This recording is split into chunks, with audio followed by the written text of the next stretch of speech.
يا حسرة على العباد ما يأتيهم من رسول إلا كانوا به يستهزئون আফসোস বান্দার প্রতি পৃথিবীতে এমন একজন রাসূল পাঠায়নি যাদের সঙ্গে ঠাট্টা করা হয় নাই, বিদ্রুপ করা হয় নাই, তাদেরকে অপমানিত করা হয় নাই, পাগল বলা হয় নাই। এমন একজন রাসূল পৃথিবীতে পাঠায় না।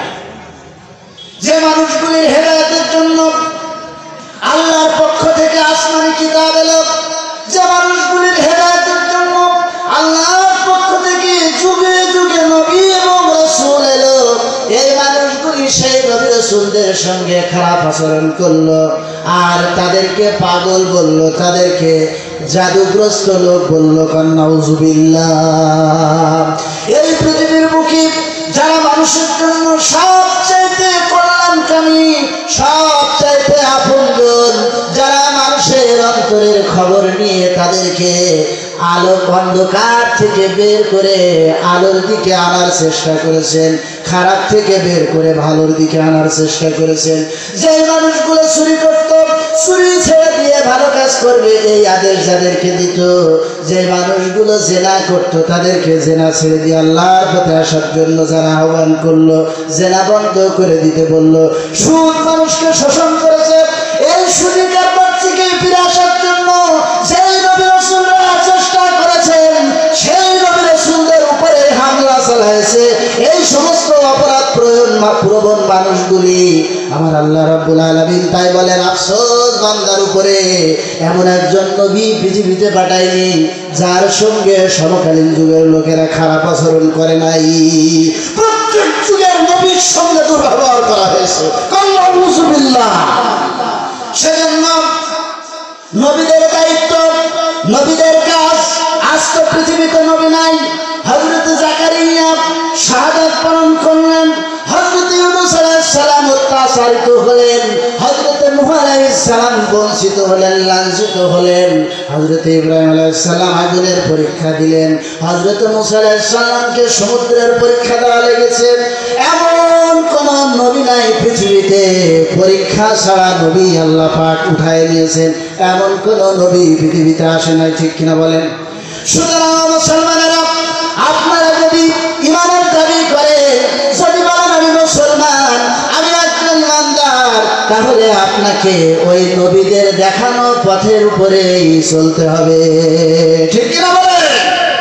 নবীরা যেই পথের উপরে হেঁটেছে, নবীরা যেই কাজগুলো করেছে, মুসলমান হিসেবে, ইমানদার হিসেবে আমাদের দায়িত্ব সেই কাজগুলি করা। ঠিক কিনা বলেন? আমাদের দায়িত্ব কিনা? আপনি যদি ইসলামের পথে না থাকেন, ইমানের পথে না থাকেন, আল্লাহর কোরআনের আইনের পথে না থাকেন, আল্লাহর কোরআনের পন্থী যদি আপনি না হন, তাহলে আপনার ঈমান দিয়ে কোনো লাভ হবে না। কি বলেন? হবে? কোনো লাভ হবে না। সেজন্য আপনাদের খেদমতে আরজ করব, মুসলমান ভাইরা আমার, দুনিয়ার বুকে যদি কারো অনুসরণ করে চলতে হয়, তিনি হলেন কেবলমাত্র আল্লাহর পয়গম্বর জনাবে মুহাম্মদুর রাসূলুল্লাহ সাল্লাল্লাহু আলাইহি ওয়াসাল্লাম। কারো অনুসরণ করে চলতে হবে। ঠিক না বলেন? আর দুনিয়ার বুকে যদি কারোর হুকুম মানতে হয়, দুনিয়ার বুকে যদি কারোর হুকুম অনুসরণ করে জীবন চালাতে হয়, যদি কোনো আইন ও কানুন মেনে জীবন পরিচালনা করতে হয়, তাহলে বলুন তো দেখি এইটার বিকল্প আর আছে নাকি? বলেন আছে? এর বিকল্প, এর নাম হলো কোরআন। আল কোরআনের বিকল্প কোনো কিতাব পৃথিবীতে নাই। আছে মুসলমান? বলেন আছে?